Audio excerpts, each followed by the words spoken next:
Tonight we have Martha Majeski, Bob Cooney, myself, Mark Donovan, and Assistant Manager Valentina Mitter, and Manager Lori Getz. And we have Daniel Jouin on call. And our first order of business is the Fire Department Strategic Plan for Jerry Ozog to come up. Okay, hear me okay? Thank you very much for the opportunity to present to the Township Supervisors today in regards to the Fire Department Strategic Plan that we worked collaboratively together with last year and collaborating with the fire company. I really appreciate the engagement of the Township Supervisors and the leadership of the fire department. Tom and Evan have been open and transparent, open to some new ideas. In Pennsylvania, the best fire companies in Pennsylvania have an excellent relationship with their township supervisors. And as we got into the program, the process that I use is a collaborative process where we have a series of meetings over several months. We identify some concerns from the township level, from the fire company level. We assess the strengths, the weaknesses, the opportunities, and threats for the fire service. We talk a little bit about what are the trends going on in fire and EMS across Pennsylvania and how that affects operations here in your township.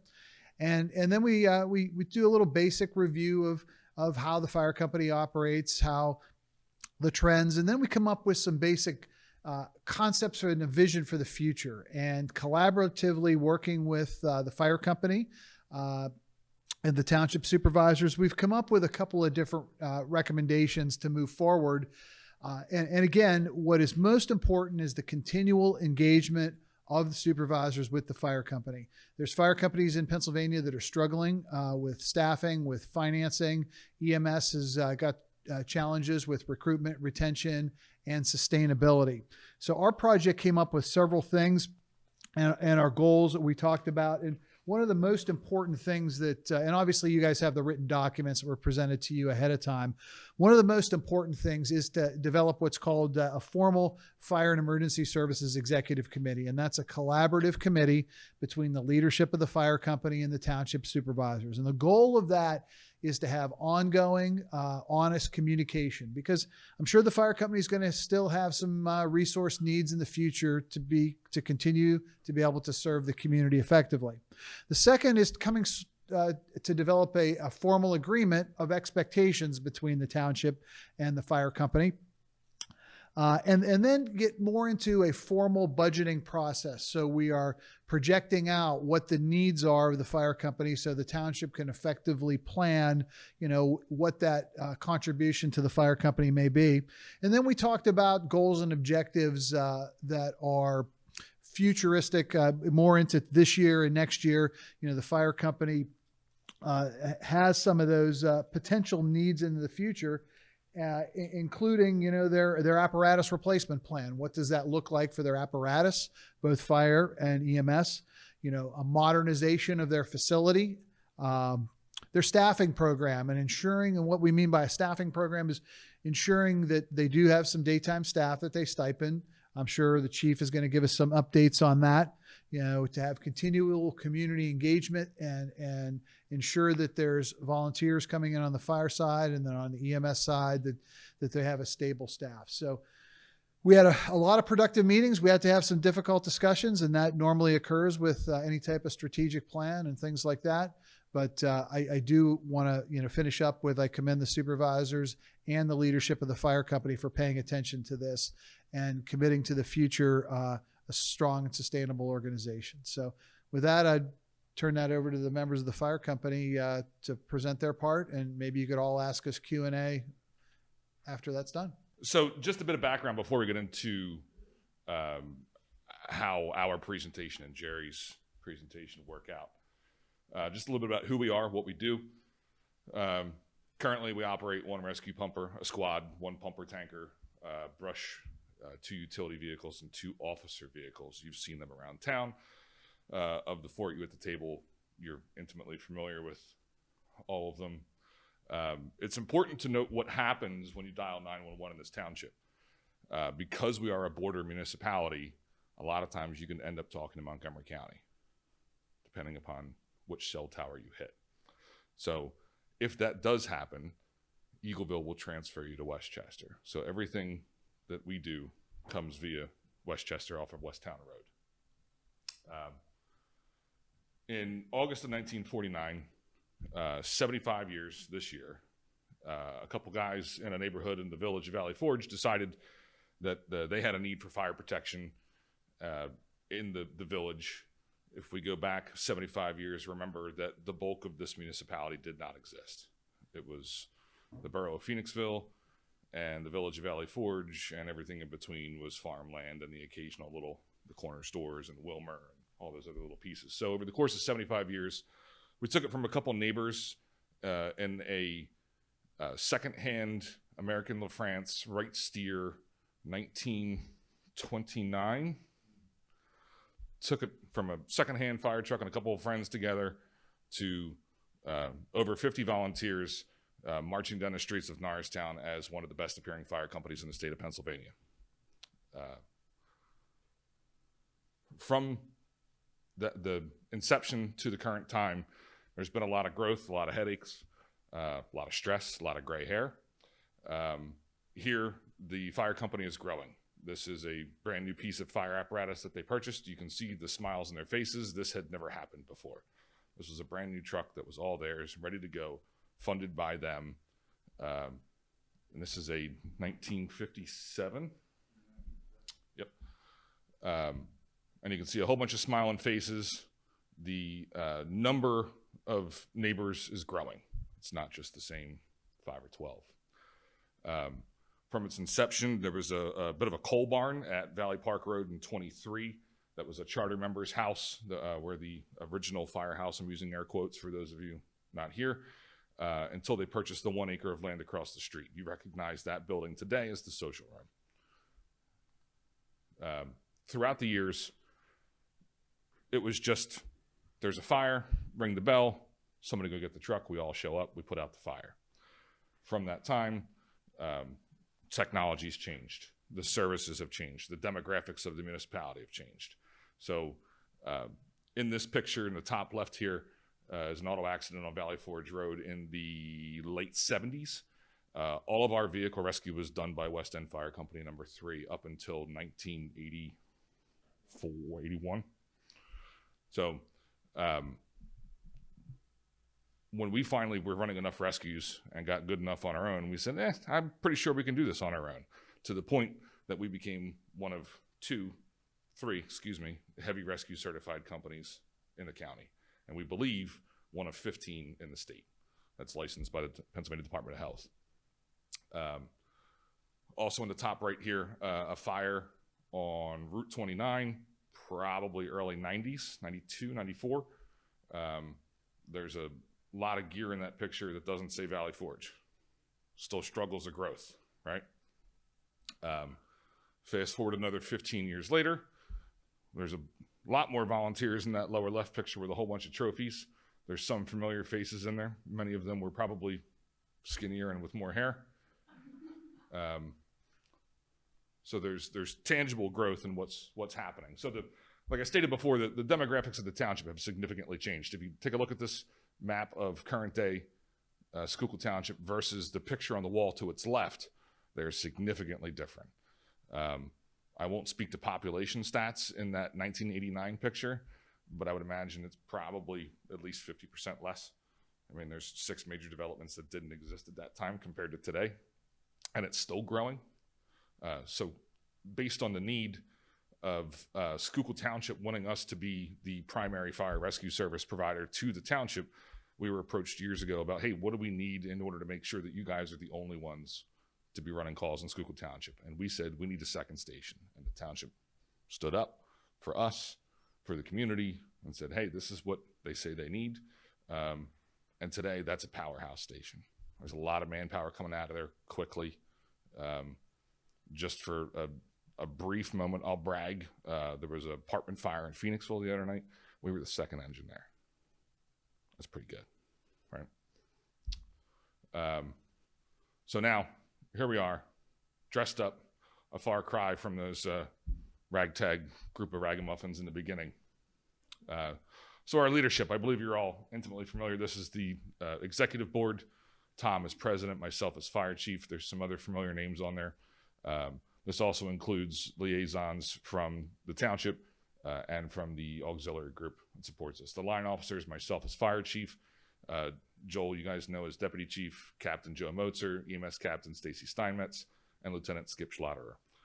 Along with them, we have the engineering staff and our fire police. So going back a moment, here's who we are, here's what we do. At its most basic function, here's what we need, right? There's a lot of weird things going on in the world. Like we've said plenty of times, the demographics have changed. We are one of the most affluent municipalities in the county. We are not the blue-collar steel town that we used to be, and that's putting some stresses on people. So which publication was this? I totally forget now. It was the Township News. No, this was something else. This was from the state level. It might have been the SR6 report. Maybe, I think that's right. So conveniently, while doing research for this previously, statewide, this went out in a large publication. And conveniently, Jerry Ozaga is the one that's quoted as the authority figure in it. So we do a great job in Pennsylvania describing a problem, but it's a little harder to start to solve it. Fire companies and ambulances holding on to the past and the way things have always been done. We as an industry are very guilty of that. But those of us, I like to think the bulk in leadership positions throughout the county and the state now understand that we need help, right? This is a true community involvement here. So what are those needs? Capital, thank you, Larry. Capital contributions. So we do have funds from you guys used for the purchase of apparatus, projects, capital projects needed. We don't have a specific fire tax in Schuylkill Township. We did have an emergency responder tax, and it got moved around, and there's little things, but it's 2002, maybe 2000. There was an emergency services tax implemented that we lobbied for. I remember being at the polling places, and it was to help offset our capital contribution, and we never saw any of it. It got moved elsewhere. So, a township tax? correct. I think it was a consideration of a $1 under your current tax. Did it pass? Yeah. I don't think it was suddenly raised the tax. No, it was an emergency services tax. It's exactly how it was written. Yeah. I believe it went to supplement the police. I don't know that to be fact, though. 25 years ago. Yeah. I don't know. I'm not aware of it. Yeah. I'm not either. I never even heard of it until tonight. I vividly remember standing outside of the tech school lobbying, telling everybody to make sure they vote for that emergency services tax. I moved into the township in 2009. Oh, Or no, no, two no, thou- no, no. I'm not saying, yeah, it's I'm sorry, it was 2006. previous to everybody sitting here. Yeah. Yeah. No, I'm not trying to throw anybody under the bus. No, but just saying, I'm just saying that even Yeah. as treasurer of the township for how I never even heard of it. Yeah. It's I think it's an EMS. I think it's emergency management or something. It was How would we collect be all able I to, have a feeling he was probably LST. a what? The thing is, LST is the $52 per person. It used to be called back then. It was called the Emergency Services Tax. Oh, that would do it. So the local services tax, is that what you're Yeah. talking about? And we do have we do still have the Yeah, LSD. we do in have place. that. When it first came out, back whenever, it was labeled something else. And now, and that was like, it's $52 per person, I Mhm. believe. Yep. And, because $2 a paycheck or something like that. Yep. And when it originally came out in the early thousands, it was labeled emergency services tax, but then municipalities, it was only dedicated to fire, EMS, or police. Municipalities wanted it to be used with anything it wanted to, so that was changed over for the town. I believe that. Okay, well, that would explain A little bit why of history there. Yeah. didn't know that it was separate and then merged Yeah. together. But the point stands. We have no specific tax earmarked. So, yeah, we depend on this board for a significant injection of revenue, plus our fundraisers and everything else. We'll get into that. We do offer independent audits. We're now working with the same accountants. So, I mean, we want to be good stewards and open and transparent with the money that comes in and goes out. So, I didn't mean to strike a nerve with that previous thing. Sorry. A little weird there. So currently, we've worked the numbers a couple different ways, and the pancakes to fire trucks ratio is significant. It's a lot of pancakes.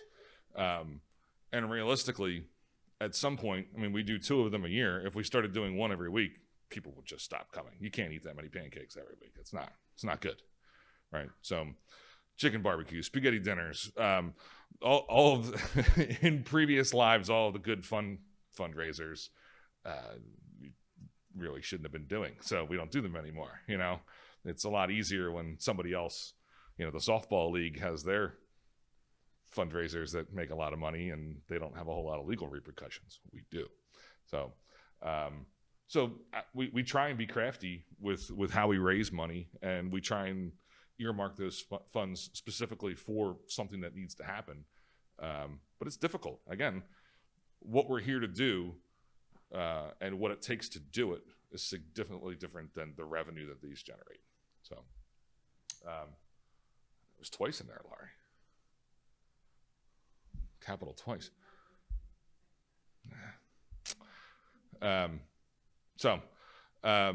Capital funds, we discussed the apparatus replacement plan. The rising costs are significant on fire trucks, and I'll only because the 3 of you have been involved in these conversations. Martha, I'll ask you, what do you think a brand new basic bare bones fire engine costs now? 1.2 bare bones. That's here's your truck. You put everything else on it. Right. Right. It's astronomical, and there's a lot of things driving that. COVID certainly didn't help it with material shortages and other things, but a lot of it's also the EPA. The federal regulations that go on diesel engines now are insane. So it now increases the width of the vehicle, reduces the emissions. There's any number of things that all directly relate to financial impact. The last, what was engine 3? 1 point, all done with equipment, everything else. 1.4. They were late in delivering. Well, yeah, that's true. Yeah, it should have been. Yeah, but The starting price on it was about 800, but then that doesn't count the equipment. right. So in 5 years, 6 years since we took delivery of that truck, it's already escalated another $300,000, $400,000, $500,000. Part of the challenges with these vehicles is a proper replacement plan, and then funding that replacement plan to make sure that everything is in place for us. The state offers 2% loans.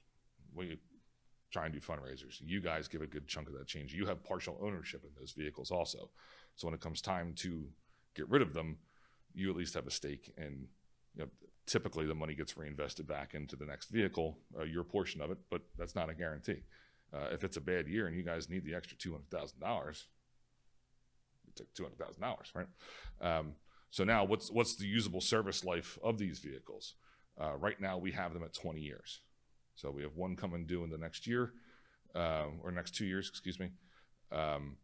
These pieces need to be put in motion long before, and the ultimate goal is to get rid of the vehicle while it still has some value. Could we purchase something used, potentially lesser reliable, potentially doesn't fit the needs of what we're trying to do, depreciates a lot faster? There's any number of things, which is why we typically try and replace new at a longer lifespan. There are other places, and again, we're we're not the Bronx. We're not running 11,000 calls a year. We run 300 to 400 calls a year.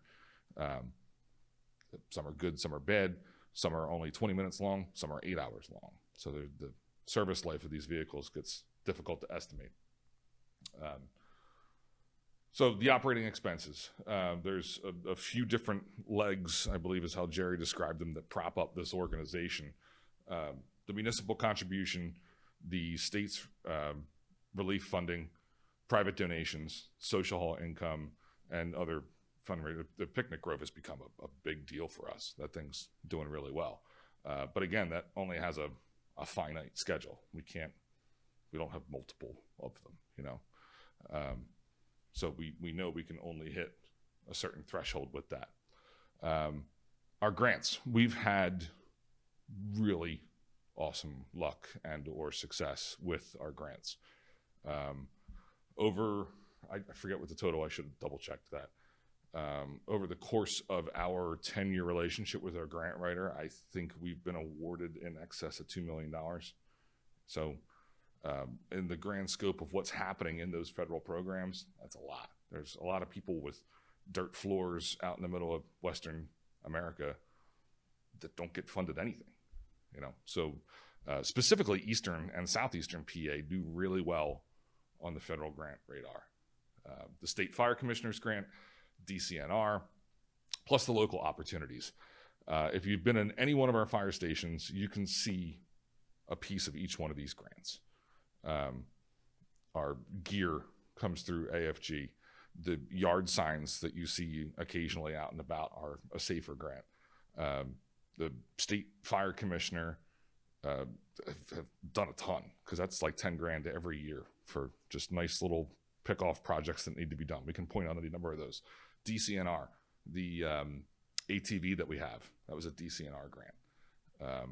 Plus all the local ones, the Health Foundation, whoever's making sandwiches and giving away a couple grand at a time, we love those. Aside from the financial need, there is a human need.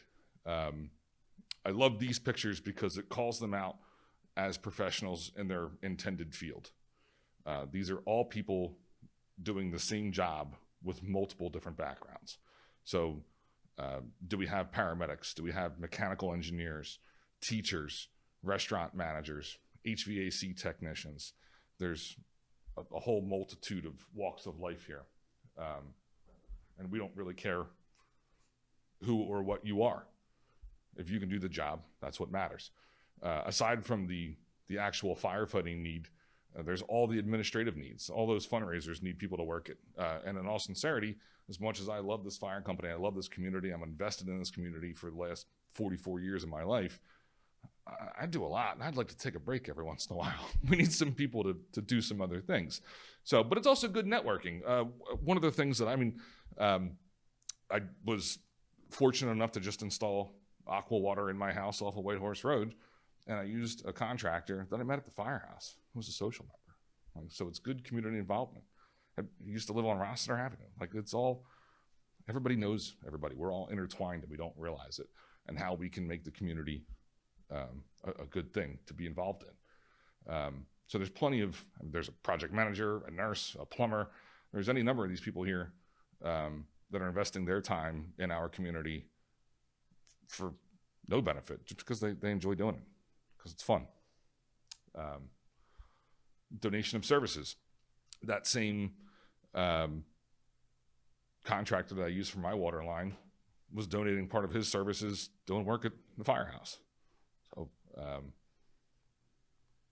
any person you meet that says, hey, where can I be of service to someone in this community, send them our way. We'd love to have them. The world is getting smaller. 20 years ago, we were lucky to run 250 calls. 5 years ago was a high of 475, I believe. And we ran from as far as Oxford to, there was another weird one, West Reading, maybe. There's a lot of, as other fire companies disappear and resources disappear, we're now going further to support people, especially when you have apparatus that is specific to our need. So our pumper tanker goes weird places because there's no tankers in between here and there anymore. And the only reason I remember Oxford, that was a hay bale fire. Like, that was a 16-hour event of, it's nuts. Along with that, our involvement with the Chester County Rescue Task Force. So if there's a trench rescue, a high angle rescue, a low angle rescue, we don't get involved in water, and we do get involved in collapse in some cases. So now there's very few specialized companies that take part in these calls, and wherever that emergency is, when we're showing up at a trench rescue at the Coatesville VA, like, because we're one of the closest companies that can support that, it's getting smaller. And the training to do that, just for the first step, is 188 hours. Bare bones, we're going to stick a hose line in your hand and you're going into a burning building, 188 hours. That doesn't include all the rescue stuff, the EMT, the regular annual training that we have to go through. So it's a chunk of life. And we have, how old's Jose? 45? Yeah. We have a 45-year-old and a 37-year-old going through the academy right now. They're feeling it. Well, Jose is. So we discussed the increased governmental standards on the engines and the fire trucks. Insurance isn't what it used to be either. There was a time when the township picked up our workman's comp until all of that fell apart and they pushed us onto the state program, and the state program almost went bankrupt because all these fire companies jumped in. So now we have to support ourselves. And there's a lot of, as the world evolves, it's not getting any easier. So here's some of our increased services. On the left is actually a garage collapse on Rossiter years ago. 5 years ago, that is a low-angle rescue at the quarry in St. Peter's Village. The top right is us and Lower Providence's Tower Ladder removing a contractor from one of the tanks at the Valley Forge Sewer Authority. So I don't want to get too much into the weeds with this. Volunteers, all things considered, are cheap. Career staffing, while I will say I don't want to see in this township, I'd like to do our best to stay 100% volunteer however we can. It may be on the table at some point in the future. Is it 2 years from now? Is it 25 years from now? I don't know. But it's going to have to be something that needs to be discussed and funded appropriately at that point. Just in the manpower need alone, you're over $2.5 million in payroll.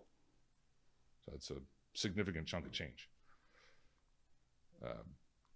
Also, the apparatus demands. We've been actively trying to downsize the fleet now that we can fit the 10 pounds worth of stuff in a 5-pound bag anymore. We have a lot of multi-purpose vehicles. So it's not just a rescue truck, it's a rescue engine.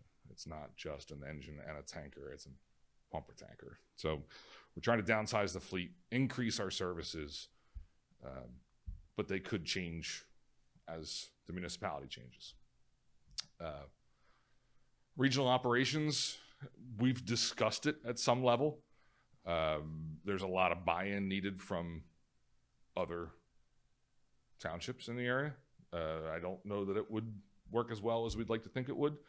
Operationally, I wouldn't see any issues. We work with Kimberton every day. We work with Phoenixville every day. We work with whoever. We have no problem working with those guys. At your level, it would take a lot of buy-in from people.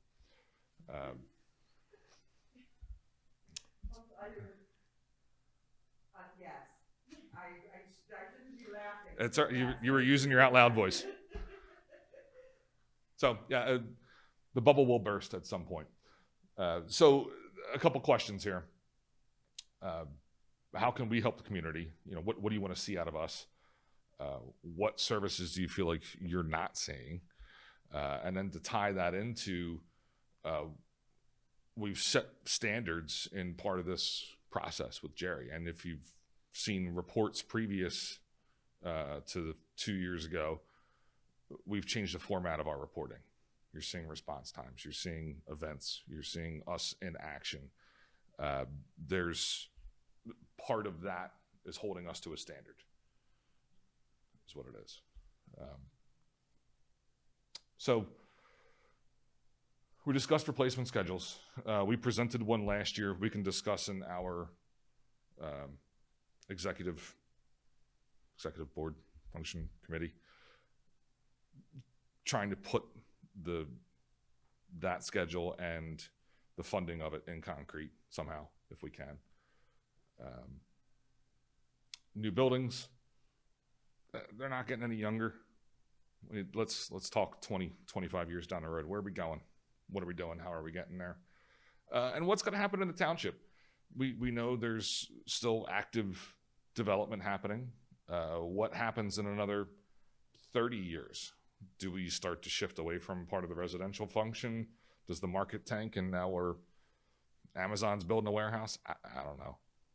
But how do we build ourselves for the future?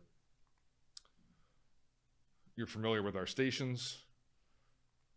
And that's the bulk of it there. I mean, anything I missed, Jer? First start of the discussion. Any plans, anything that you guys have accomplished here in 2024 and your goals? That would be, whatever you and Tom talked about that you feel the supervisors need to understand and how things are going. We're poor. We need more money. No, Tom, I'll turn that over to you if you want. I mean, I kind of laid out a lot of the questions that we need to discuss. I don't know that we're in a position to answer any of them. We are, Nor do I think we're looking for the answers, but come on up. we are clearly in the process of doing some things differently than they were done in the past. We are working on better reports. We are working on trying to find ways to raise funds that are more unique to what we can do. I think I talked to Bob about it previously, that maybe at one point, I believe personally that our best asset is our land. So if we have enough volunteers, maybe we look at more ways to use our land in the future. That all takes an investment in itself, so we have to weigh a business plan there and see if it would be worth it. We're certainly trying to find ways to cut the cost on acquiring apparatus. We have learned the hard way that you clearly, like the chief said, you don't want to keep that apparatus past really the 20-year mark, because the expenses, well, they kill you. Minor things that you would think of that could go wrong with a fire truck are just astronomically expensive. We send a truck out for a pump repair. It's nothing. We could say we have a leaky valve and we need to get that valve fixed. And it's nothing to see a $5,000 bill come back, because they have to take piping out to get to the proper valve and make the proper repair. It's just, it's an ongoing struggle. We want to be your partners in this process. We want to, live up to standards that we set for ourselves and standards that you set for us. And I think we have a great start. I think the new committee is ready and willing and able to get to work and put some honest effort into it. On the EMS side, we have made some changes there where we've reduced the number of people with rank by 1, and we have put expectations in place there where there's more accountability, and we're seeing results from that. We have good leadership there at this point. So, we want to have the meetings with you hopefully once a month. We want to have open dialogue with you both ways. We want to not hit you blindsided with expenses. We want to work with you in partnership to say, hey, listen, just so you remember now, the next truck's a tanker, and it's an expensive piece of apparatus. So we don't want to come to you and say, hey, we bought a tanker. We want you to be involved in the process and understand that, these expenses come along. We still have the need for a tanker in this township, just so you know. We have more hydrants, but we still have a large section of the township that needs tanker water. So a good thing that I thought that came out of the study was, and correct me if I'm wrong, but on the dispatch of a structure fire, the standard was 10 firefighters, correct? And that can be 10 firefighters from Valley Forge, or that can be 10 firefighters, including Kimmerton, the borough of Phoenixville, Berwyn, whoever it might be, East Whiteland. I can tell you that if we get called for a structure fire in Schuylkill Township, 9 times out of 10, first 10 are out. We easily get the 10 from our own people, which says something in this day and age for the volunteerism. Another thing I think that shocked some folks along the way was that we're definitely doing something right because a majority of our volunteers don't live in the township. They come here to fight fires, and we have to properly support them. So, anybody have any questions about anything there?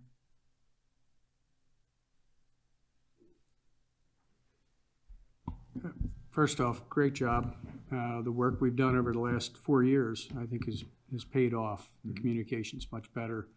The understanding of what your needs are is much clearer, and I feel a lot more comfortable. But I came in knowing nothing. I was new to this, and you just kind of look over and take it for granted. I hate to say that, but as a resident, a lot of us just look over and think, well, it's there. Hey, great, we have a fire company. But seeing what you guys do and knowing how much goes into it with the hours, like you said, it'd be nice to take a break sometime because you guys are passionate. You put a lot of work into it, and it makes a huge difference. And to know that we have the resources above and beyond what a lot of folks do, a lot of that I never knew. To know that you go up to a quarry to save somebody that's, there's not a lot of folks that can do that. I was at Coatesville. I remember that cave-in. And to think that we, all the way over here, were the folks that had to get up there to help. But to have that asset in our community is a big deal. So thank you for everything you guys are doing. One of the things that I picked up on over the last few years of attending some of the get-togethers up there at the PSATs was the challenges across the state that I didn't realize were happening with fire companies being sustainable, but also EMS. And that was one of the things that I didn't really understand. Again, just being ignorant to when I came into to start serving as a supervisor, that that's an epidemic across the state where everyone's saying, how are we going to keep funding that? We have to have it. Insurance companies are making it harder and harder. One of the things I'd like to get into more and more with the fire companies, understanding how the EMS works, and if there's other ways we can help fund that. We got to look around, and maybe it involves some other townships chipping in. Maybe it involves, like you're doing, to separate that out and really study it. But I know we need it, and we have a great service there too. So, well, aside from the steps that we've taken so far in restructuring there to a degree, we've also had some success increasing that transport side of the business. And we talked about, we want to keep it separate from 911 because 911 is clearly our priority. But if we can use that equipment and those people in a way between calls, we'd like to do that too. And we have seen an increase in numbers in transports. Good. So, because they're all paid. So. Well, We can get into the weeds on that later. Like, we have a wealth of data that we can share with you, but I want to keep it kind of broad today. sure. Once we go off that data board, Yeah. real quick. Well, going forward with the executive committee, that's something we keep talking about, looking at to see what needs to happen there, because it, like you were saying, and like I've learned from the PSATs meetings, to keep that sustainable is getting more and more challenging for everybody. So we're sympathetic to what you guys are doing there and supplying, but I think everybody, to get a better understanding of that will help in the future. So, Any other questions for us? So one of the things, you touched on it earlier, where you said, recruitment is tough for you guys. I'm talking to somebody and oh yeah, I'd really like to, maybe try out the fire company. Okay, great. What do you want me to do as somebody who may know someone who may want to become a fireman? There are some specific challenges with that because there are a lot of people that have attempted it. There are a lot of people that say they're involved and have spent 20 years saying they're involved but really haven't contributed a whole lot. And to stick a feather in our cap, we do a pretty good job of weeding those people out. But it is difficult to have that conversation up front with a potential new member to say, hey, look, this may not be your thing. It's not for everybody. So basically, if somebody comes to me, you want me to say, hey, here's Evan's phone number, talk to Evan. Absolutely. Stop Okay. there or stop there. I am not Yeah, gonna yeah. be the one We don't who's wanna gonna be persuade like, anyone. oh, you'll make a great fireman. The best way to recruit people in today's world of volunteer fire is a personal ask. If someone shows interest, you need to immediately get them, call Evan, and Evan will go through his process to discuss it and discuss the expectations. So if there are people out there that want to do it, it's hard. Because this is one thing, though, this is a volunteer opportunity that could, I hate to say it, kill you. Because it's dangerous. We do dangerous stuff. And some people give their volunteer time by going to New Hope Ministries, which is a food bank in Harrisburg that I volunteer for, and you know it's pretty safe. I help people out with bagging groceries. But I am also a volunteer firefighter where I put all the gear on and then I have to stand out on the interstate highway and direct traffic, which is dangerous. But that's what you need. You know, if somebody's interested, call them. Yeah, absolutely. And yeah, that conversation happens more frequently now. We just had a new person show up Monday night. Hey, where do you live? What do you do? Do you really think this is for you? There is 6 to 8 weeks worth of just standing around and watching because they're not on our insurance until the second month in. So at least gives them an opportunity to see, to figure out if they do think they're into it. If not, hey, if you're truly interested in giving your time, there's plenty of other ways we could do this. And if you don't want to give time, we'll gladly take a check instead.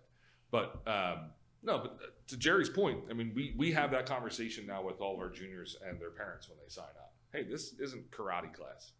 You can't just drop them off and leave. This is real world stuff. Yes, we are a volunteer fire company. I expect nothing but professional services from our rank and file, and I expect them to operate in the same fashion as a career department. We have the same standards. We have the same SOPs. Heck, we have more training standards in our company than the city of Philadelphia does for some of their engine companies. So we do expect it to be 100% real world, and whatever we can do to improve upon that is my end goal. What do you think? There's no reason why anybody in the township should expect any less from us.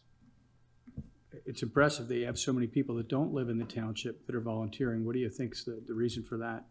That they're coming here when they could go other places? A lot of it is our affluency.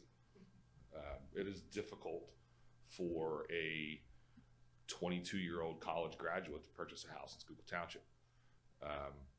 Fortunately, or unfortunately, as the market changes, of those people that do not live in Schuylkill, they are just on the fringe, just inside the borough. So whether it's Eland Down or Westbridge Street or South, Maine, towards any one of those gateway roads that we have. Over the years, we've had a few that have come from the Christian College also. So they're not even actual residents of the township. They're here for a couple months and then they're back home to wherever they go. But we'll take them however we get them. They show up, they do their job well. That's all we can ask. If we could find a whole bunch more that are willing to buy houses in Schuylkill, it just all it does is make response time. Then you estimated before that realistically with young people, how it's hard to they have ideas that they want to do something, but then following through gets to be a little tougher. So realistically, would you estimate it 1 or 2 out of 10 maybe? Really stick around? Oh, 1 out of 4. 1 out of 4? 1 out of 4. Seems No, we have at least 3 examples of that right now. They showed up and we're lucky. I got a friend, we have whatever right else. now. Yeah. That Jose was referring to, actually, we have his daughter too. Yeah. It's a family She's affair. The 15-year-old brought that in. He's going Yeah. to the academy. Excellent. That's awesome. Yeah, no, it is. It's super cool. I just want to drive the truck. I don't want to fight fires. I just want to drive the truck. Pump school. What's that? You have to go to the pump schools. No, I just want to drive the truck. You have to be able to pump water when you get there. They could probably arrange a private. We could find a way. You could probably. I want to drive Santa around. Next year, I'll drive Santa around. You can certainly get We to want use you to the drive for sirens. emergencies. What's You that? can certainly get to use the sirens. So I've got an odd question for you. The 20-year life expectancy, is a fire engine like a boat where it records number of hours of usage. So you can look at it and say, okay, we might get less than 20 years because we've been on a ton of calls and it's wearing out, or we might get more because we only have X number of hours. Yeah, it depends. And again, we've been blessed. I travel to power plants for a living, so we sold our 1980 Volvo Pierce in 2007, I believe, to the middle of nowhere, Missouri, and I happened to be near there and got the guy's phone number from our chief at the time, Jason Cole, and said, "Hey, what's that guy's number? I'm right near New Richmond, Missouri." He goes, "Yeah." So I took him out, bought him lunch, and we had a whole conversation about this 30-year-old truck. And I said, the pump on it's great. I said, that thing will run all day. I said, it's just going to take you a little bit longer to get there. And he goes, "What?" And I said, "No, it's an older truck." He goes, "It's our fastest truck." So there's careful what you. Yeah. A couple miles up from there, Spring City has a fire truck. West End's old fire truck is there also. Queen City, Missouri, still has dirt floors in their firehouse, and they'll take whatever free apparatus they can get, and they'll just piece it all together. So I mean, like what we have here, we're grateful to have, and we are definitely blessed. So to your point, Bob, the apparatus, getting rid of it in 20 years. Potentially gets us better value back and puts better value in somebody else's hands. So I mean, like, the best thing we can do is to pay it forward to somebody else. To us, that thing's old, it's beat. Somebody else is going to be the greatest thing in the world. Right. So, Danielle, any questions over there? No, I'm here. No questions. I'm enjoying the presentation. Okay. Thanks, Danielle. Guys, any other questions? Again, really appreciate all the work you guys are doing and your whole team. Getting over there and spending some time and watching the trainings was helpful. And every Monday night, stop down. All right. Just to hang out and watch. So, you're all more than welcome. You got to say it's kind of neat. They're all geared up. The lights are off because a fire's dark most of the time and people have to navigate and find things without any light.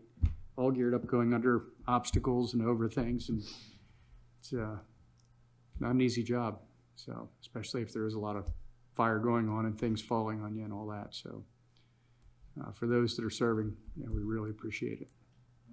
And everything you guys are doing is very much appreciated. Thank you for the opportunity. And we discussed it briefly, whether it's another workshop or something different for the public. We discussed emergency plans for the township and what's going on those, but I think we're more willing to contribute however possible. So. Yeah, definitely. I think that's another future workshop topic Yeah. that we'd like to. Either a workshop or something at the country club. Yeah. To have the public involved. Just one of those things that, like last year, the wildfires in Hawaii, and everybody pointed fingers at the emergency services. And, we don't want that to happen here.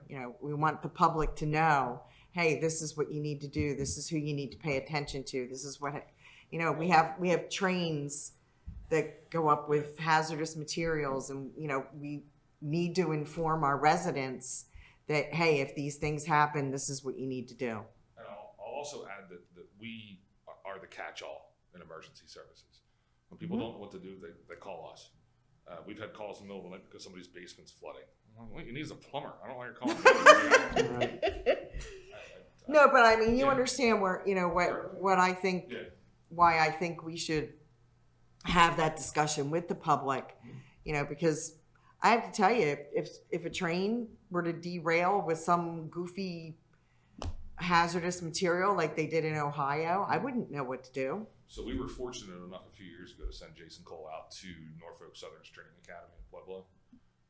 And after he returned, we went over a few items and we developed an emergency action plan. And since then, it's had 2 revisions as part of college theses. So Jess Morrell, who's our fire prevention officer, I don't know her, one of her last projects for her master's was redeveloping that plan for community engagement. So we absolutely have plans for those rails and everything else. Okay. Yeah. Good. I just think that we need to get it out there. No, and it's and I don't want to take up too much more time, but 3-4 years ago, whatever the large storm was, when we had imminent threat of the dam collapse. Mm-hmm. The whole thing got started, and we were down there when they first started having the conversation. And I said, none of the action items in the policy have been hit. And they said, what do you mean? I said, let's go look at the procedure and see what the actionable items are. No. Why are they doing this? Mm-hmm. So we were the only ones that had the playbook. Okay. But absolutely, more than happy to share that information with everybody. Cool. Very cool. Okay. Thank you, guys. Okay. And look forward to seeing you at your next breakfast and spaghetti dinner. And Kids for dinner, too. Hey, there's an idea. I A do dinner fundraiser. It sounds like you stayed at brunch too long. Yeah. I don't know. It might have something to do with that double cup of coffee It was that just you, a regular, yeah, plain old cup of orange juice. and, orange juice, yeah, tomato juice. Mm-hmm. Yeah, it's good for both. Thank you for having us. Thanks, guys. Great Thank job. you. There's everything. Very good. Get that look over.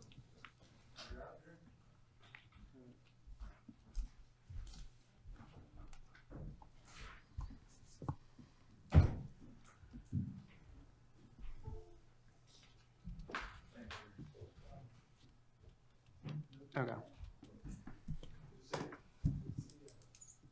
Thanks, Sherry. Appreciate you coming down. and Bye, everything Jerry. you've done Bye, for us. Tom. Appreciate it. Yeah, my pile stuff. Yeah, he says it's just orange juice, but That's why it's all fixed. Well, I know what your just orange juice is like. So.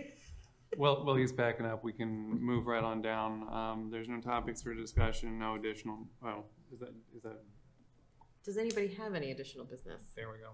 Well, I have additional topic for another workshop session. It actually came up last night at the PRPC meeting. One of the things that I was going to actually bring this up at our 2-minute report next month.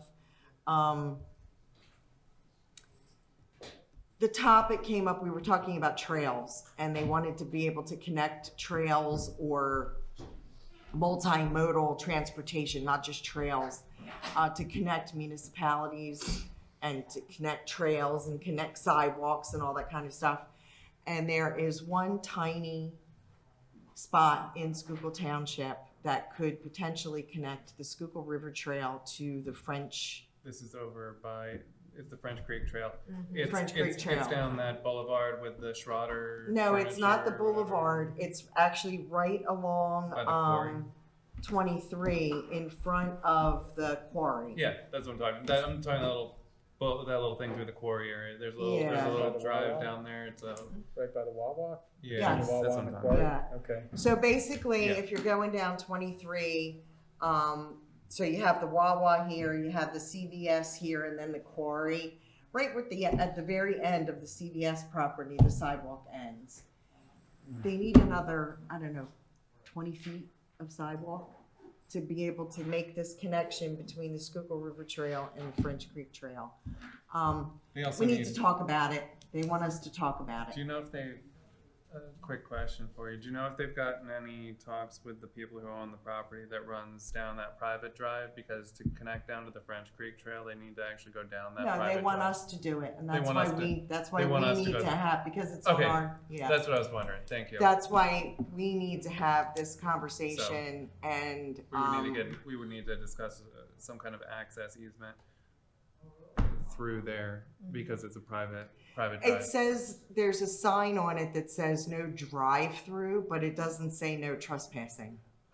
We should probably discuss that with them before offering it up as a Right. connection. Yeah.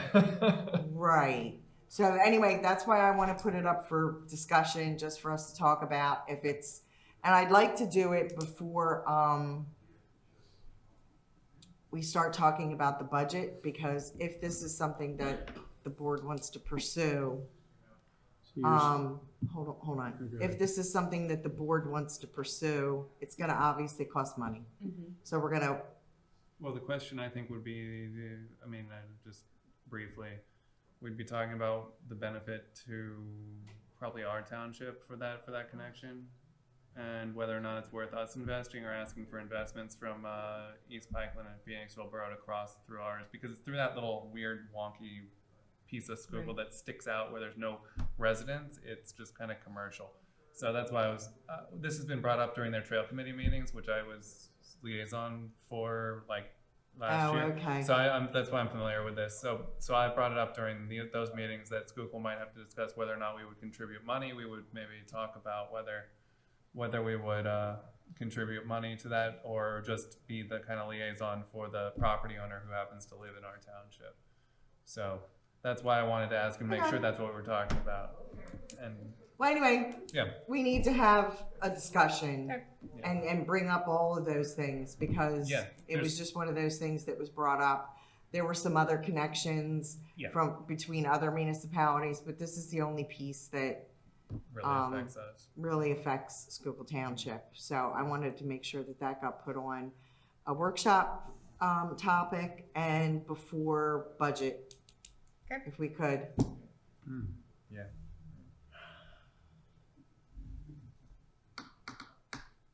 Cool. Any other topics? Hey folks, I'm gonna have to drop off. I'm gonna have to drop off the call now. Okay. We'll Just see you got. later, I Danielle. just arrived. Bye, I arrived. Danielle. I have an evening meeting. Okay. Bye, everybody. Bye. Take care, Danielle. Do you have anything else? Martha, No. Bob? No. No. Okay, well then I guess we're on public comment. It's public comment. You are the entire public. Yeah. Hi. Feel free to angle it. These, just angle it like this. You can take it off and, dance around with it. Yeah, at Be this like- time of day, it might not be my best moment. Name and address for the. Hello. For those of you who don't know me, I am Sarah Sterling. My address is 856 Valley Forge Road, which is one of the Class 2 historic structures in Phoenixville. I've been here for 10 years and was a very active party in the dispute against the Wawa at the Royal Bank property. So my house is within 300 feet of that property line. There's one historic twin residence, which is obviously two different families live there. That's between my residence and the Royal Bank property. So I wanted to come tonight because I know that there's been some comments, and I had watched the previous board meeting when Sheets had come, kind of talking about their ideas for putting a Sheets in that property. And as I have thoroughly studied the code and reviewed this many years ago when we had a very long kind of back and forth with Wawa for that development, just wanted to discuss briefly with you all how the code is written and the difference between the gas stations and the convenience store with gas. So when that Wawa proposal had first come in for the Royal Bank property, my neighbors and I had kind of thought we were in the clear because we know that that's a huge gas station. And when we were reading the code, it says, and I can pull it up, that the gas stations cannot be located within no part of the gas station lot shall be located within 200 feet of a school, place of worship, or public recreation area, or residential district.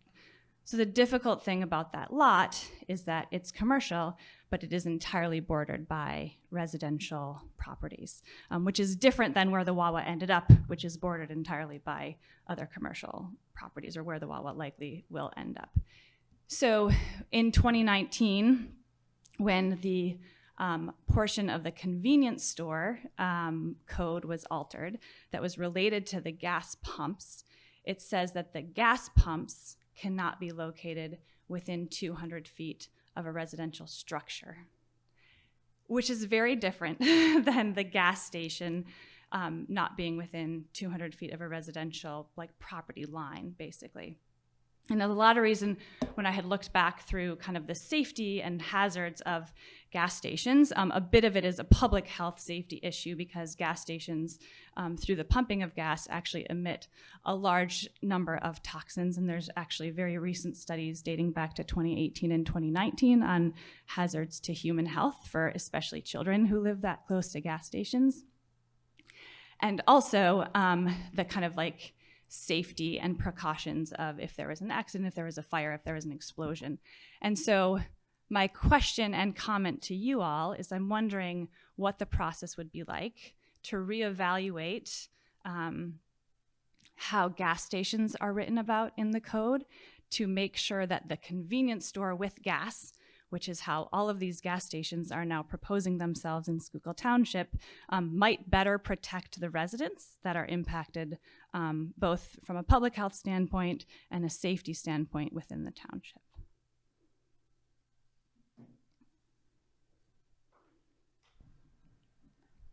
That's a topic we can discuss, and if it's something you're looking for discussion on code amendments or discussion on what standards we want to see for that, or combining the uses themselves so that they're the same thing. Those are different types of ways we can approach it. But that's probably, I don't know how long's that process? 6 months roughly. But yeah, that's the process. It's through a code amendment. Okay. Because I'm very interested in being involved in that in any way, shape, or form. I think that it was a concern that was presented to the board back in 2017, I think, is when we were dealing with all this. I'm phasing this all based on like when my children were born is what I'm doing in my head right now.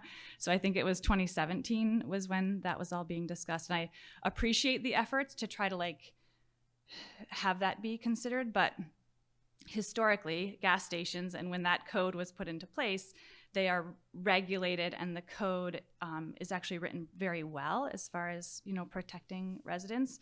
But that convenience stores that have gas, which are still very large gas stations with huge underground storage of petrol, have kind of come in under the convenience store with gas as an accessory component of the code. And I definitely see it as like a really significant issue, especially for residents as we're thinking about protecting historic properties, which that entire lot is surrounded by, and protecting the residents who have really like dedicated a lot of time and energy and money to restoring and keeping intact those historic properties, which are definitely something that I think Schuylkill Township values.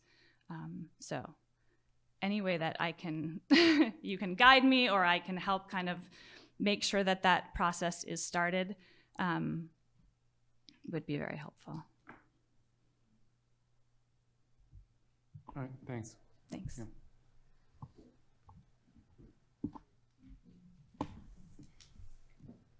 Anything else?